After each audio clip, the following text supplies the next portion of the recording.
नमस्कार, जय जोहार। साथियों, जागो पंच में आप सभी का हार्दिक स्वागत, अभिनंदन। साथियों, आप सभी को मालूम होगा कि जागो पंच आपके लिए बड़ी ही बेहतरीन पौराणिक पुस्तक हर वीडियो में लेके आता है। इसी तरह की एक पौराणिक पुस्तक है वामन पुराण, और वामन पुराण का आज मैं 7वें अध्याय का केवल 2 पैराग्राफ पढ़ूंगा। और इस 2 पैराग्राफ में आपको लगेगा क्या वास्तव में हमारे जो प्रभु थे, हमारे जो ईश्वर थे, हमारे जो आराध्य थे, क्या वास्तव में ऐसे ही हुआ करते थे? आखिर हमारे इन प्रभुओं को बैठकर वहाँ ये ऋषि मुनि कैसे देखा करते थे? यहाँ पर 2 मुनि चर्चा कर रहे हैं। नारद का तो नाम आपने सुना ही है। नारद तो सब जगह पहुँचने वाले ऋषि थे, और एक ऋषि हैं पुलस्त्य जी। ये भी कहानी सुना रहे हैं नारद को। किसकी? नारायण की। कि नारायण कैसे जब जो चाहते थे वो रचना कर लिया करते थे। उन्हें बड़ी उत्सुकता हुई एक नारी बनाने की। उन्होंने अपनी जांघ में नारी का चित्र बनाया और नारी सामने निकल कर खड़ी हो गई, यानी वो नारी बन गई, और वही नारी उर्वशी कहलाई। तो साथियों, अगर मैं इसी तरह आपको लगातार बताता रहूं तो जो हमारी भावना हाथ कहेंगे कि ये हमारे ईश्वर को बदनाम कर रहे हैं। लेकिन यहाँ ईश्वर को बदनाम करना कतई उद्देश्य नहीं है, क्योंकि ईश्वर सर्वशक्तिमान है, और ईश्वर कब क्या करता है कोई माई का लाल देख नहीं सकता। चाहे वो कितना भी बड़ा ऋषि या उससे भी बड़ा साधक या पुजारी बनता हो, लेकिन वो कभी ईश्वर के द्वारा किए गए कृत्यों को नहीं देख सकता।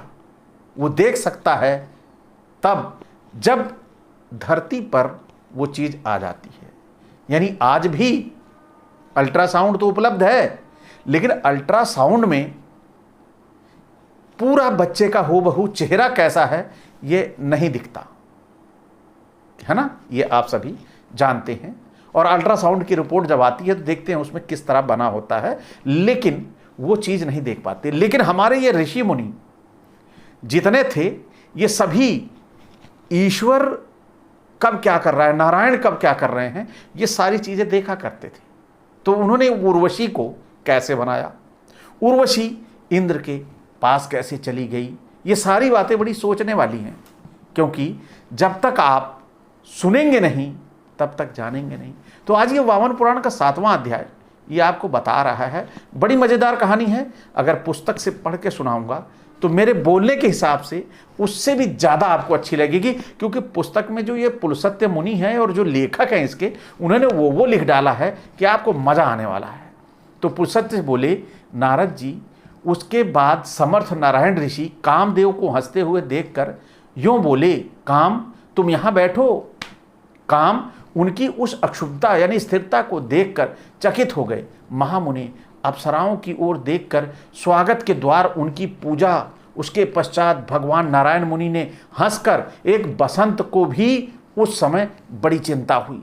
फिर क्या भगवान नारायण ने बसंत को बुलाया, इधर आओ, और कहा बैठो यहाँ, और फूल से भरी मंजरी ली। यानी जो बसंत थी उसको बैठाया और फूल से भरी मंजरी ली, मतलब एक टहनी ली, और अपने उर पर, उर का मतलब जांघ, अपनी जांघ पर एक स्वर्ण अंग वाली तरुणी का चित्र लिखकर उसकी सजीव रचना कर दी। यानी लिख कर का मतलब वो चित्र बना दिया एक तरुणी का, युवती का, यानी जिसकी उम्र यूँ समझिए 16 से 20 के बीच में हो, वो ऐसी युवती का चित्र उन्होंने बना दिया। अब चित्र बनाया तो आप समझ सकते हैं वो चित्र जांघ में ही नहीं रहा, वो चित्र बाहर भी आया। कैसे? ये पुस्तक से आप सुनिए। नारायण की जांघ से उत्पन्न उस सर्वांग सुंदरी को देखकर कामदेव मन में सोचने लगे, क्या ये मेरी सुंदरी मेरी पत्नी रति तो नहीं है? अब आप सोचिए, उधर नारायण अलग व्यवस्था में लगे हैं और इधर कामदेव अपनी व्यवस्था में लगे हुए हैं। अब देखिए कैसे वर्णन कर रहे हैं। अब सबसे बड़ी बात लेखक की ये है कि कैसे एक नारी का चित्रण करता है। देखिए कैसे कर रहे हैं। इसकी वैसे ही सुंदर आंखें, बाँह और कुटिल, कुटिल का मतलब आप जानते हैं 6 अलके हैं। इसका वैसा ही मुखमंडल, वैसी सुंदर नासिका, वैसा वंश और वैसा ही इसका अधरोष्ट भी सुंदर है। इसे देखने से तृप्ति नहीं होती। रति के समान ही मनोहर और अत्यंत मग्न चुच्चुक वाले। अब सोचिए, यहां तक लेखक पहुंच गया है कि यानी कि जो चित्र उन्होंने बनाया था, लग रहा है नग्न अवस्था में चित्र बनाया था, इसीलिए लेखक ने इसी तरह नग्न अवस्था में ही लिख डाला। तो रति के समान मनोहर अत्यंत चुच्चुक वाले स्थूल, यानी मांसल स्तन 2 सज्जन। यानी अब आप खुद समझिए, मैं इसको बोल दूंगा तो बुरा लग जाएगा लोगों को कुछ, तो जो मांसल स्तन बनाया और 2 सज्जन पुरुषों के सदृश परस्पर मिले हैं। इस सुंदरी का वैसा ही कृश, त्रिवली युक्त कोमल तथा रोम वलि वाला उदर भी सुशोभित हो रहा था। उदर पर नीचे से ऊपर की ओर स्तन तट तक जाती हुई उसकी रोमराजी सरोवर आदि के तट से कमल वृंद की ओर जाती हुई भ्रमर मंडली के समान सुशोभित हो रही थी। यानी उनके पेट का जो भाग था और स्तनों के बीच से जाता हुआ जो पूरा शरीर था, वो कल्पना लेखक कितना अपनी कलम से इसने, अगर ये क्लिष्ट हिंदी आपको आती तो निश्चित तौर पर समझ पाते कि लेखक किस हद तक आगे बढ़ चुका था इसका वर्णन करने के लिए। तो क्षीर सागर के मंथन के समय वासुकी नाग से वेष्टित इसका करधनी से मंडित स्थूल जघन प्रदेश मंदरा पर्वत के समान सुशोभित हो रहा था। कदली स्तंभ के समान ऊर्ध्वमूल उर्वों वाली कमल के केसर के समान गौरव वर्ण की वह सुंदरी है। इसके दोनों घुटने गूढ़ गुल्फ रोम रहित सुंदर जंघा तथा अलग तक के समान कांति वाले दोनों पैर सुशोभित हो रहे थे। मुने इस प्रकार उस सुंदरी के विषय में सोचते हुए जब वह यह कामदेव सौम्य कामतोर हो गया, तो अन्य पुरुषों की बात ही क्या है। इतनी सुंदर, इतनी मतलब भयंकर सुंदर थी कि खुद कामदेव भी कामातुर हो गया। और नारद जी, अब बसंत भी उस उर्वशी को देखकर सोचने लगा कि क्या यह राजा काम की राजधानी ही स्वयं आकर उपस्थित हो गई है। यानी काम की राजधानी आ गई यहां, यानी सेक्स की राजधानी।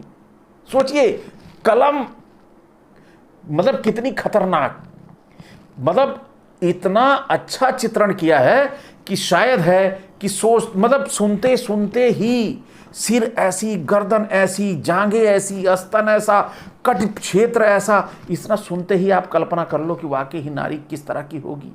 और साक्षात काम की राजधानी बना दी। और फिर रात्रि का अंत होने पर सूर्य के किरणों के ताप के भय से स्वयं चंद्रिका ही शरण में आ गई हैं। इस तरह सोचते हुए अप्सराओं को रोककर बसंत मुनि के सदृश ध्यानस्थ हो गया। महामुनि उसके बाद शुभ व्रत नारायण मुनि ने काम आदि सभी को चकित देखकर हंसते हुए कहा, यानी नारायण चकित हो गए कि ये सब बड़े दंग हैं। कहा, हे काम, हे अप्सराओ, हे बसंत, यह अप्सरा मेरी जांग से उत्पन्न हुई है, इसे तुम लोग देवलोक में ले जाओ और इंद्र को दे दो। इसके ऐसा कहने पर वे सभी भय से कांपते हुए उर्वशी को लेकर स्वर्ग में चले गए और उस रूप यौवनशालिनी अप्सरा को इंद्र को दे दिया। बोले, रखो भैया, अब इसका ये तुम्हें संभालना है। तो क्या कह रहे हैं महामुने, उस कामादि ने इंद्र से उन दोनों धर्म के पुत्रों नर नारायण के चरित्र को कहा, जिससे इंद्र को बड़ा विस्मय हुआ। नर और नारायण के इस चरित्र की चर्चा आगे सर्वत्र बढ़ती गई है। वह पाताल, मृत्यु लोक एवं सभी दिशाओं में व्याप्त हो गई। तो भैया, नारायण की चर्चा आपने सुनी। नारायण ने खाली एक मंजरी ली और उस मंजरी से अपनी जांघों में एक सुंदर युवती का चित्र बनाया, और वो सुंदर युवती उनकी जांघों में से निकल के बाहर खड़ी हो गई। और उसके बाद उसके शरीर के एक एक अंग का वर्णन जिस तरह से किया गया है, निश्चित तौर पर हम इसे अलौकिक या किसी दिव्य पुरुष द्वारा बताई घटना नहीं कह सकते। ये कहा जा सकता है कि निश्चित तौर पर ये केवल लोगों के मनोरंजन के लिए लिखी गई कहानियां हो सकती हैं, क्योंकि ईश्वर के द्वारा किए गए इन कृत्यों का कोई ऋषि मुनि साक्ष्य नहीं ले सकता और ना साक्ष्य बना सकता है। और बना सकता है तो आप भी कोई एक साक्ष्य ऐसा प्रस्तुत करिए जो वर्तमान में हुआ हो, यानी आज भी ईश्वर कोई कृति कर रहे हो और आपने बैठकर देखा हो तो अवश्य कमेंट में करके बताएं, और नहीं अगर देखा है तो आप ये सब जान लीजिए कि ये कहानियाँ केवल उस समय टीवी, रेडियो, मोबाइल ये सब ना होने के कारण ये कहानियाँ केवल समाज में मनोरंजन करने के लिए थी, या फिर ईश्वर के प्रति एक भय क्रिएट करने के प्रति थी, क्योंकि ईश्वर ऐसा नहीं करेगा। उसे अपने जांग पर चित्र बनाने की क्या ज़रूरत है, वो तो कण कण में व्याप्त है, वो तो कहीं भी बना सकता है। तो ये आज का ये वीडियो आपको कैसा लगा? अच्छा लगा हो तो लाइक करें, और आपको लगता है कि ये समाज में जाना चाहिए, लोग भी जाने कि ईश्वर के प्रति किस तरह की झूठी अफवाहें इन पौराणिक ग्रंथों में लिखी गई हैं, तो लोगों तक भी ये पहुंचाएं। इसी के साथ विदा, नमस्कार, जय जोहार।